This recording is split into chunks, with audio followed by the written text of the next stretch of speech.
কাজের চাপ এবং ব্যক্তিগত জীবনে ব্যালেন্স রাখা অত্যন্ত গুরুত্বপূর্ণ। এতে আপনার মানসিক চাপ কমবে এবং কাজের প্রতিও মনোযোগ বাড়বে। এতে আপনি মানসিক স্বাস্থ্যের পাশাপাশি শারীরিকভাবেও সুস্থ থাকবেন।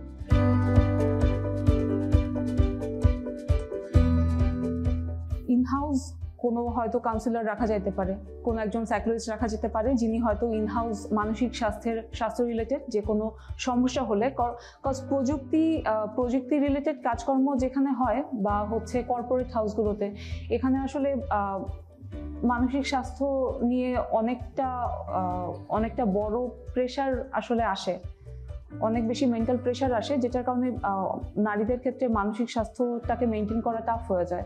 তো সেজন্য যদি ইনহাউস কোনো এইচআর পলিসি, মানে ইনহাউস কোনো কাউন্সিলর রাখা পসিবল হতো, জাস্ট লাইক সিকিউরিটি পার্সন আছেন একজন, এইচআর পার্সন একজন আছেন, মার্কেটিং পার্সন আছেন, তাহলে ওয়াই নট মানসিক স্বাস্থ্য রিলেটেড একজন psychologist, in-house psychologist or someone.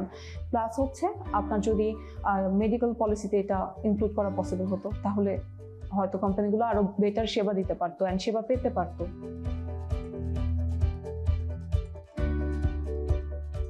কেউ একজন প্রযুক্তি খাতে কাজ করছে নাকি প্রযুক্তি খাতে কাজ করছে না, সেটাতে আসলে খুব একটা আলাদা কিছু হয় বলে আমার মনে হয় না। একজন নারী উনি কোনো সফটওয়্যার কোম্পানিতে কাজ করুক বা কোনো শিক্ষা প্রতিষ্ঠানে কাজ করুক, তার উপর যেই প্রেশারটা আসছে, মেন্টাল প্রেশারটা, যার কারণে হয়তো তার মানসিক স্বাস্থ্যের ব্যাপারটা মানে বিশেষ একটা যত্নের দরকার পড়ছে, ওটা সে যেই ধরনের অফিসেই থাকুক না কেন তার ওটা দরকার পড়ে।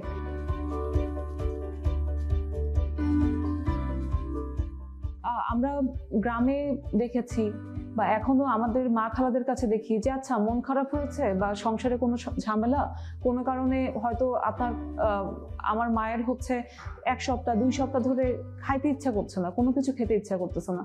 কেন? তার যে আর সংসারে ভাল লাগছে না, তার যে একটু বাইরে যাওয়া দরকার, কোথাও একটু ঘুরে আসা দরকার, এই জিনিসগুলো আসলে সহজভাবে আমাদের কাছে আসে না।